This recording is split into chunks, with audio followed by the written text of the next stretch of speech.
हाल ही में हुए लोकसभा चुनावों में तेलंगाना के पूर्व मुख्यमंत्री के चंद्रशेखर राव केसीआर की पार्टी भारत राष्ट्र समिति को करारी हार का सामना करना पड़ा, जबकि केंद्र की सत्ताधारी भारतीय जनता पार्टी ने उम्दा प्रदर्शन किया। राज्य की कुल 17 लोकसभा सीटों में से 8 पर बीजेपी की जीत हुई, जबकि 8 पर राज्य की सत्ताधारी कांग्रेस और 1 पर असदुद्दीन ओवैसी की पार्टी एआईएमआईएम की जीत हुई है। 5 साल पहले यानी 2019 में केसीआर की पार्टी ने 9 और बीजेपी ने 4 सीटों पर जीत दर्ज की थी। साफ है कि केसीआर का जहां सुपड़ा साफ हो चुका है, वहीं बीजेपी का प्रदर्शन दोगुना हो चुका है। यानी राज्य में भाजपा के अपने विस्तार की अपार संभावनाएं दिख रही है। अब आ रही खबर के मुताबिक बीआरएस सुप्रीमो के चंद्रशेखर राव अपनी पार्टी के विलय के लिए भाजपा के साथ बातचीत कर रहे हैं और इसके 4 राज्यसभा सांसद जल्द ही इस विलय के पहले चरण में भगवा पार्टी में शामिल होंगे। अगले कुछ दिनों में बीआरएस के और विधायकों के कांग्रेस में शामिल होने के साथ बीआरएस के शीर्ष नेतृत्व ने कथित तौर पर अपने विधायकों को कांग्रेस से बचाने और अपना राजनीतिक भविष्य सुरक्षित करने के लिए भाजपा का रुख किया है। इसी कड़ी में राजनीतिक गलियारों में ऐसी चर्चा चल रही है कि बीआरएस बीजेपी के साथ गठबंधन या भाजपा में विलय कर सकती है। इसका कोई औपचारिक ऐलान नहीं हुआ है, लेकिन दोनों बीजेपी और बीआरएस का एक धड़ा ऐसी अटकलों को बल देने का काम कर रहा है। बड़ी बात यह है कि कुछ दिन पहले के चंद्रशेखर के बेटे और नेता टी रामाराव दिल्ली आए थे। माना जा रहा है कि उन्होंने बड़े बीजेपी नेताओं से मुलाकात की। वैसे बीजेपी का एक धड़ा तेलंगाना को लेकर खासा सकारात्मक है। उसे लगने लगा है कि इस राज्य में पार्टी का अच्छा विस्तार हो सकता है। इस लोकसभा चुनाव में क्योंकि तेलंगाना की 8 सीटें जीती गई है, ऐसे में पार्टी अपने प्रदर्शन में और ज्यादा सुधार की उम्मीद लगाए बैठी है। कर्नाटक की तरह दक्षिण के इस राज्य में भी उसे एक बड़ी ताकत के रूप में उभरने का मौका मिल रहा है। अब बीजेपी पूरी तरह तो इस तरह के गठबंधन के पक्ष में नहीं है, लेकिन बीआरएस के नेता इस बात को नकार नहीं रहे हैं। इसी बीच तेलंगाना पीसीसी के प्रवक्ता समाराम मोहन रेड्डी ने आरोप लगाया कि हाल ही में दिल्ली की यात्रा के दौरान रामाराव और पार्टी नेता टी हरीश राव ने विलय के लिए भाजपा के केंद्रीय नेतृत्व के साथ बातचीत की। पहले चरण में बीआरएस के 4 राज्यसभा सांसद भाजपा में विलय करेंगे। बीआरएस रॉकेट की गति से गिर रही है। अपने विधायकों और खुद को जांच से बचाने और अपने राजनीतिक भविष्य को सुरक्षित करने के लिए केसीआर और केटीआर अपनी पार्टी का भाजपा में विलय करने जा रहे हैं। रेड्डी ने द स्टेट्समैन से कहा, कलवा कुंतला परिवार की बेटी कविता के जेल में रहने के कारण काफी दबाव में था, जो दिल्ली शराब घोटाले के सिलसिले में 15 मार्च को प्रवर्तन निदेशालय द्वारा गिरफ्तारी के बाद से जमानत हासिल करने में विफल रही। केसीआर खुद भी मुख्यमंत्री के रूप में अपने कार्यकाल के दौरान राज्य द्वारा किए गए बिजली खरीद समझौतों पीपीए में कथित अनियमितताओं को लेकर जांच के घेरे में हैं। फिलहाल इस खबर में इतना ही। बाकी अपडेट के लिए बने रहिए लाइव टीवी न्यूज के साथ। धन्यवाद। 7 राज्यों की 13 विधानसभा सीटों पर हुए उपचुनाव के नतीजों का ऐलान हो गया है।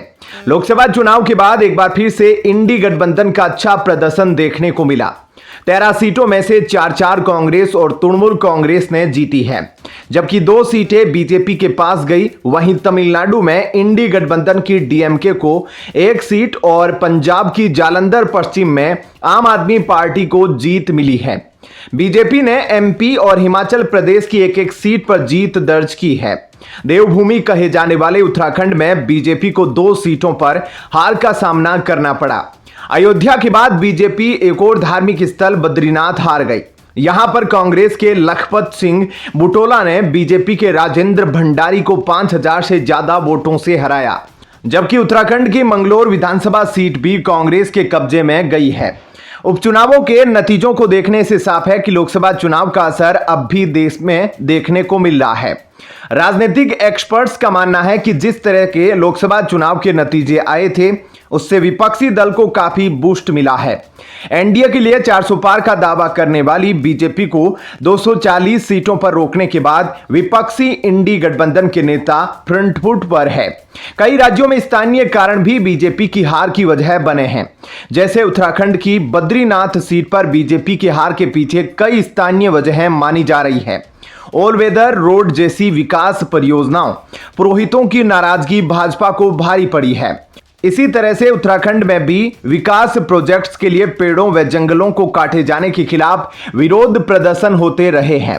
हिमाचल प्रदेश में बीजेपी भले ही हमीरपुर सीट जीतने में कामयाब रही हो, लेकिन देहरा नालागढ़ सीटें गंवा दी है। यूपी में कांग्रेस और सपा गठबंधन ने शानदार प्रदर्शन करके उत्तर भारत में वापसी की उम्मीद बनाई थी। वह उत्तराखंड और हिमाचल के उपचुनावों के नतीजों के बाद भी कायम रखी है। वहीं पंजाब में आम आदमी पार्टी से बीजेपी में आए शीतल अंगुराल को जनता की नाराजगी का सामना करना पड़ा। जालंधर पश्चिम विधानसभा सीट पर शीतल आम आदमी पार्टी से विधायक थे, लेकिन लोकसभा चुनाव के दौरान वे बीजेपी में शामिल हो गए थे। चुनावी नतीजों से साफ है कि आपसे बीजेपी में शीतल का जाना जनता को पसंद नहीं आया और उन्होंने आम आदमी पार्टी के कैंडिडेट मोहिंदर भगत को जीत दिलवा दी। उत्तराखंड और बिहार को छोड़ दे तो बाकी सभी राज्यों में जिस दल की सरकार है वहां उसके कैंडिडेटों की जीत हुई है। मध्य प्रदेश की अमरवाड़ा विधानसभा सीट पर बीजेपी के कमलेश प्रताप शाह ने कांग्रेस को करीबी मुकाबले में हराया। मध्य प्रदेश में अभी बीजेपी की सरकार है और यह राज्य लंबे अरसे से भगवा दल का गढ़ रहा है। वहीं पंजाब की एकमात्र उपचुनाव वाली जालंधर वेस्ट सीट में आम आदमी पार्टी की जीत हुई है। यहां भी पिछले 2 साल से ज्यादा वक्त से आपकी सरकार है। इसके अलावा पश्चिमी बंगाल में ममता बनर्जी ने क्लीन स्वीप किया है। यहां टीएमसी सभी 4 सीटें जीत गई। हालांकि उत्तराखंड में बीजेपी की सरकार होने के बाद भी कांग्रेस दोनों सीटों पर जीत हासिल करने में कामयाब हुई।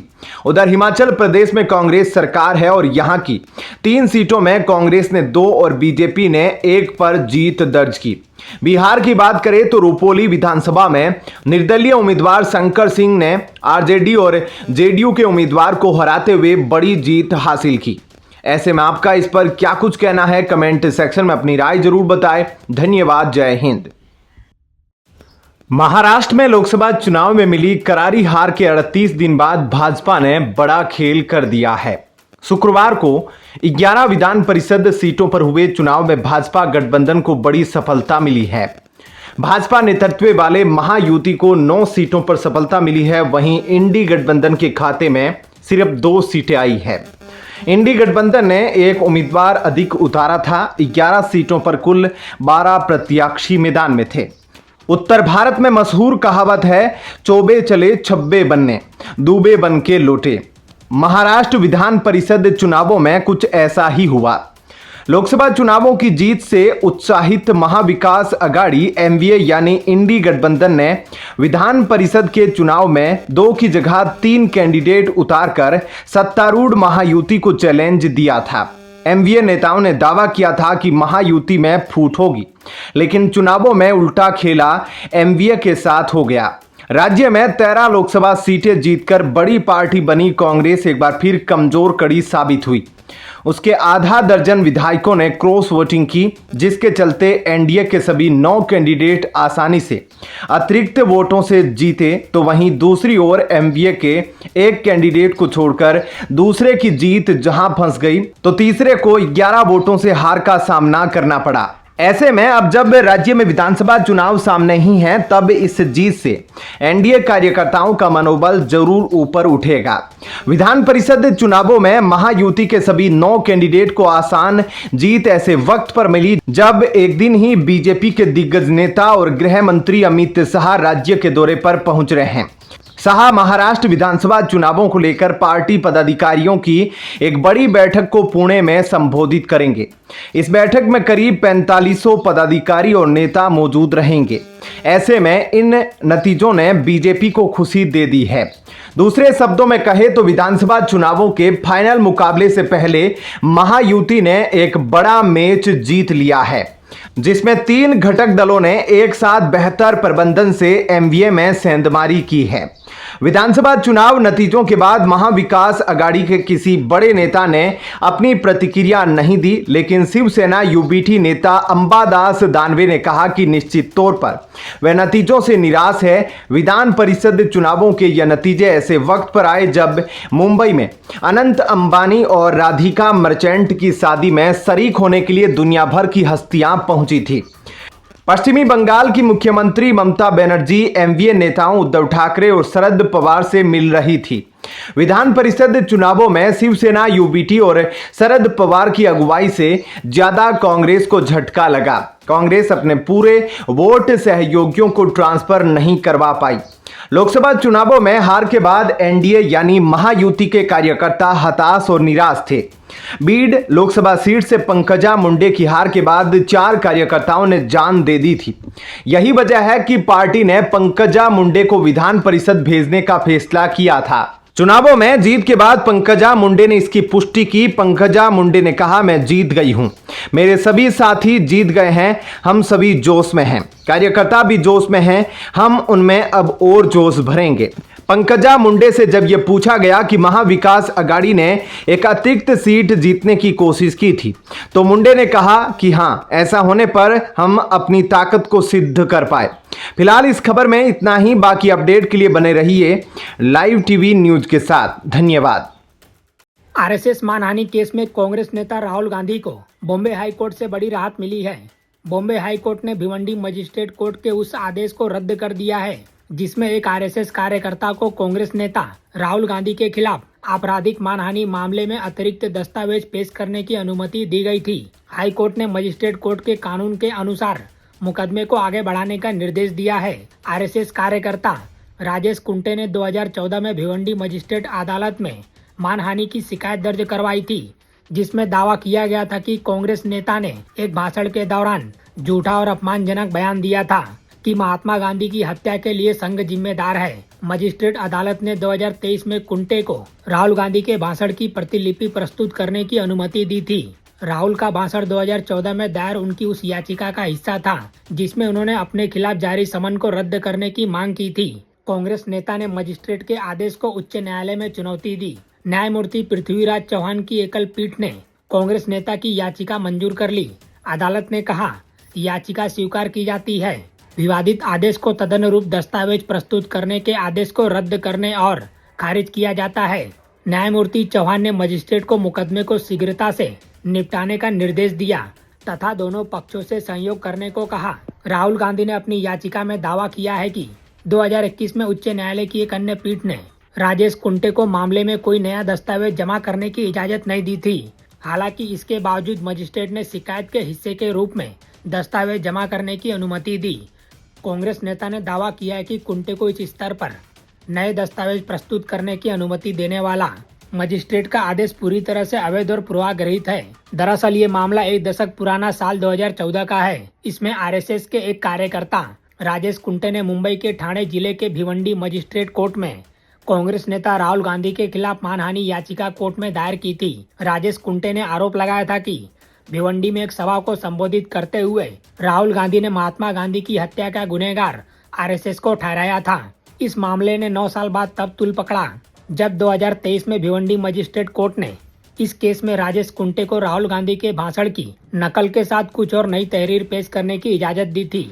भिवंडी कोर्ट के इस मामले को चुनौती देने के लिए राहुल गांधी ने बॉम्बे हाई कोर्ट का दरवाजा खटखटाया था, जिसे जस्टिस पीके चौहान ने स्वीकार कर लिया और सुनवाई करते हुए भिवंडी कोर्ट के फैसले को खारिज कर दिया। फिलहाल इस खबर में इतना ही। बाकी अपडेट के लिए बने रहिए लाइव टीवी न्यूज के साथ। कांग्रेस के पूर्व मंत्री बी नागेंद्र को ईडी ने 13 घंटे की पूछताछ के बाद आखिरकार गिरफ्तार कर लिया। 52 वर्षीय नेता को 94.73 करोड़ रुपए की हेराफेरी के मामले में गिरफ्तार किया गया। उन पर मनी लॉन्ड्रिंग का आरोप है। मामला कर्नाटक महर्षि Valmiki scheduled tribes development corporation limited से जुड़ा हुआ है, यानी जो पैसा अनुसूचित जनजाति के कल्याण के लिए था उसमें कांग्रेस नेता ने बड़ी गड़बड़ी की। बता दें कि कांग्रेस अक्सर खुद को दलितों और जनजातीय समाज का रहनुमा बताकर पेश करती है। शनिवार 13 जुलाई 2024 को ही 4 बार के विधायक बी नागेंद्र को अदालत में पेश किया गया, जहां से उन्हें 18 जुलाई तक ईडी की कस्टडी में भेज दिया गया। कांग्रेस के ही एक अन्य विधायक बसन गौड़ा दद्दल KMVSTDCL के अध्यक्ष रहे हैं। उनके ठिकानों पर भी ईडी ने छापेमारी की थी। ईडी ने दोनों कांग्रेस नेताओं के निजी सहायकों से भी इस संबंध में पूछताछ की थी। यह मामला निगम के पूर्व कर्मचारी के चंद्रशेखरन की आत्महत्या के बाद सामने आया था।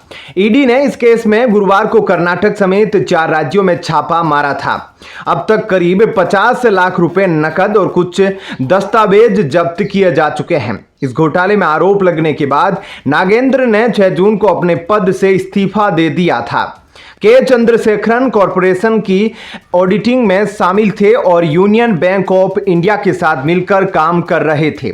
26 मई को उन्होंने आत्महत्या की थी। उन्होंने 6 पन्नों का एक नोट भी छोड़ा, जिसमें कर्नाटक महर्षि Valmiki scheduled tribes development corporation limited में हुई वित्तीय गड़बड़ियों और इसमें शामिल लोगों के बारे में बताया गया। उस दौरान बी नागेंद्र कर्नाटक के जनजातीय कल्याण मंत्री थे। उन्हें इस घोटाले के सामने आने के बाद इस्तीफा देना पड़ा था। कर्नाटक पुलिस ने मामले की जांच के लिए CID SIT का गठन किया था। अब तक इस मामले में 11 लोग गिरफ्तार किए जा चुके हैं और 18 बैंक खातों में भेजे गए 40 करोड़ रुपए जब्त किए जा चुके हैं। सीधे शब्दों में समझे तो पूरा मामला यह है कि ST निगम के कुछ अधिकारियों ने फर्जी हस्ताक्षरों का इस्तेमाल करके अवैध रूप से 94 करोड़ 73 लाख 8,500 रुपए विभिन्न बैंक खातों में भेज दिए। कॉरपोरेशन के बाद इस लेन देन से संबंधित कोई भी सूचना उपलब्ध नहीं थी।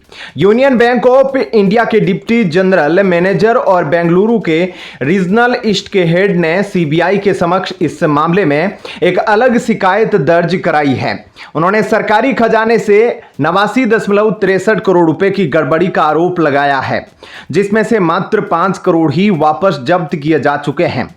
जिन 18 बैंक खातों में पैसे भेजे गए उनमें से आधे हैदराबाद स्थित RBL बैंक के खाते हैं और 31 मार्च को इन्हें खोला गया था। UBI अधिकारियों की शिकायत पर CBI ने अलग मामला दर्ज कर रखा है। जहां तक बी नागेंद्र की बात है, उन्होंने 2008 में कर्नाटक के विजयनगर जिले के कुडलिगी विधानसभा क्षेत्र से जीत दर्ज की थी। 2013 में भी वे अपनी सीट बचाने में कामयाब रहे। उस समय वो भाजपा में हुआ करते थे, लेकिन 2018 में पाला बदलते हुए उन्होंने कांग्रेस का रुख किया और बेल्लारी ग्रामीण क्षेत्र से जीत दर्ज की। 2023 में वो फिर से यहां से जीते और उन्हें मुख्यमंत्री सिद्धारमैया की सरकार में युवा मामलों, खेल और जनजातीय कल्याण जैसे मंत्रालय सौंपे गए। हालांकि 1 वर्ष ही वो इस पद पर रह सके। फिलहाल इस खबर में इतना ही। बाकी अपडेट के लिए बने रहिए लाइव टीवी न्यूज के साथ। धन्यवाद। कर्नाटक पुलिस ने गुरुवार को दक्षिण कन्नड़ जिले से बीजेपी विधायक वाई भरत शेट्टी को नोटिस जारी किया था। पुलिस ने शेट्टी को लोकसभा में विपक्ष के नेता राहुल गांधी के खिलाफ एक टिप्पणी करने के मामले में पूछताछ के लिए पेश होने को कहा था, जिसके बाद बीजेपी विधायक ने कोर्ट का रुख किया, जिसके बाद कोर्ट से बीजेपी विधायक को बड़ी राहत मिल चुकी है। बेंगलुरु की स्पेशल कोर्ट ने भाजपा विधायक वाई भरत शेट्टी को अग्रिम जमानत दे दी है। दरअसल भरत शेट्टी ने सोमवार को लोकसभा में विपक्ष के नेता राहुल गांधी पर एक बयान दिया था। उन्होंने कहा था कि राहुल गांधी को उनके हिंदू विरोधी बयान के लिए संसद के अंदर बंद करके थप्पड़ मारने चाहिए। इसी बयान को लेकर कावूर पुलिस ने शेट्टी को नोटिस जारी करके 3 दिन के भीतर पेश होने को कहा था। पुलिस ने विधायक भरत शेट्टी के खिलाफ आपराधिक धमकी, अपमान और सार्वजनिक तौर पर बदमाशी दिखाने के तहत केस दर्ज किया है। बता दें कि इस मामले में कांग्रेस नेता अनिल कुमार ने पुलिस में शिकायत दर्ज करवाई थी। शेट्टी ने कहा था कि विपक्ष के नेता राहुल गांधी को संसद के अंदर बंद करके थप्पड़ मारना चाहिए। इसके लिए 7 से 8 FIR दर्ज हो जाएगी। अगर विपक्ष के नेता राहुल गांधी मंगलूर शहर आते हैं तो हम उनके लिए भी यही व्यवस्था करेंगे। उन्होंने कहा था, विपक्ष के नेता राहुल गांधी भगवान शिव की तस्वीर पकड़े हुए थे। उस पागल को नहीं पता कि अगर भगवान शिव ने अपनी तीसरी आंखें खोल दी तो वह भस्म हो जाएगा। उन्होंने हिंदू विरोधी नीति अपनाई हुई है। यह स्पष्ट है कि विपक्ष के नेता राहुल गांधी एक पागल आदमी है। उन्हें लगता है कि हिंदू उनके बारे में जो कुछ भी कहेंगे उसे चुपचाप सुन लेंगे। बीजेपी विधायक ने दावा किया है कि हिंदू धर्म और संस्थाओं की रक्षा करना भाजपा का कर्तव्य है। कांग्रेस ने यह संदेश देना शुरू कर दिया है कि हिंदू और हिंदुत्व अलग अलग है। ऐसे नेताओं की वजह से भविष्य में हिंदुओं को खतरे का सामना करना पड़ेगा। उन्होंने कहा था कि शिवाजी और महाराणा प्रताप सिंह हिंदू समुदाय में पैदा हुए थे। जब भी जरूरत होगी हम हथियार निकाल लेंगे। हम हथियारों की पूजा करने के बाद जवाबी कार्रवाई करना अच्छी तरह जानते हैं। वहीं आपको बता दें कि गुरुवार को पारित आदेश में जस्टिस संतोष गजानंद भट्ट ने शेट्टी को अग्रिम जमानत दे दी है, जो मंगलुरु उत्तर से भाजपा के विधायक हैं। कोर्ट ने पुलिस को निर्देश दिया है कि वह गिरफ्तारी की स्थिति में 1 लाख रुपए की निजी मुचुल्के और एक जमानती पर उन्हें जमानत पर रिहा करे। कोर्ट ने शेट्टी को यह भी निर्देश दिया है कि जब भी उन्हें बुलाया जाएगा वह जांच अधिकारियों के सामने पेश होंगे और जांच अधिकारियों के साथ सहयोग करेंगे। इसके बाद स्पेशल कोर्ट ने मुख्य अग्रिम जमानत याचिका पर अभियोजन पक्ष द्वारा आपत्ति दर्ज कराने के लिए मामले की सुनवाई 16 जुलाई तक के लिए स्थगित कर दी है। आपको बता दें कि शेट्टी दांत के डॉक्टर भी हैं और दूसरी बार विधायक बने हैं। वह हिंदुत्व की राजनीति करते हैं, लेकिन एक बार मुस्लिम युवक के लिए मुआवजा भी मांग चुके हैं। नरेंद्र मोदी और भगवान राम के कथित अपमान पर स्कूल के बाहर विरोध प्रदर्शन करने के चलते विधायक रहते उन पर एक मुकदमा भी दर्ज हो चुका है। उन्होंने चुनाव लड़ते वक्त जो हल्फनामा दाखिल किया था उसके मुताबिक वह पिस्तौल भी रखते हैं। फिलहाल इस खबर में इतना ही। बाकी अपडेट के लिए बने रहिए लाइव टीवी न्यूज के साथ।